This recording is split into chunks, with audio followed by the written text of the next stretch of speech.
کچھ واقعات ایسے ہوتے ہیں جو تاریخ نہیں ہوتے، ایمان ہوتے ہیں۔ شب معراج بھی ایسا ہی واقعہ ہے۔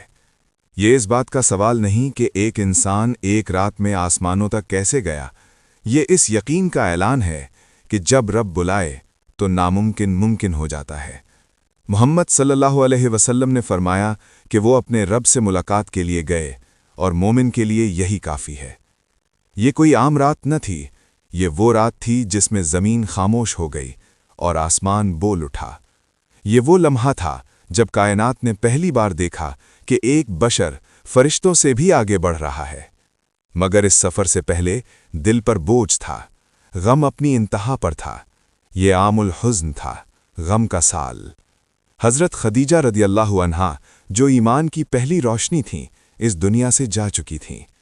حضرت ابو طالب جو ڈھال بن کر کھڑے رہے، وہ بھی رخصت ہو چکے تھے۔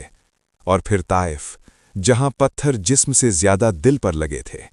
ایسا لگتا تھا جیسے زمین رسول خدا صلی اللہ علیہ وسلم کے لیے تنگ ہو گئی ہو، اور جب زمین تنگ ہو جائے تو اللہ آسمان کھول دیتا ہے۔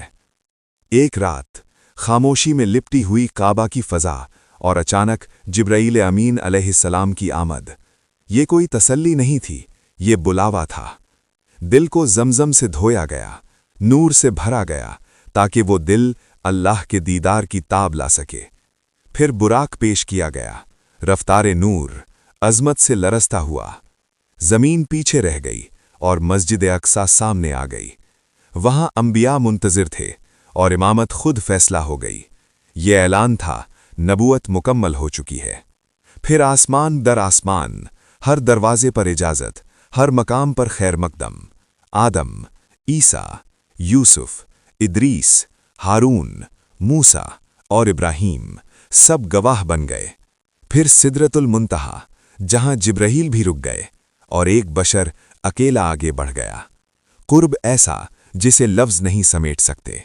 یہاں نماز کا تحفہ ملا، امت کے لیے، رب کی طرف سے۔ اور پھر واپسی، وقت وہیں ٹھہر گیا تھا۔ صبح ہوئی تو عقل نے انکار کیا، مگر ایمان نے سر جھکا دیا۔ ابو بکر رضی اللہ عنہ نے کہا، اگر رسول صلی اللہ علیہ وسلم نے کہا ہے تو یہی حق ہے۔ یہی معراج کا پیغام ہے۔ جب بندہ سب کچھ کھو دیتا ہے مگر اللہ کو نہیں چھوڑتا، تو اللہ اسے وہ عطا کرتا ہے جو دنیا کی کسی آنکھ نے کبھی نہ دیکھا۔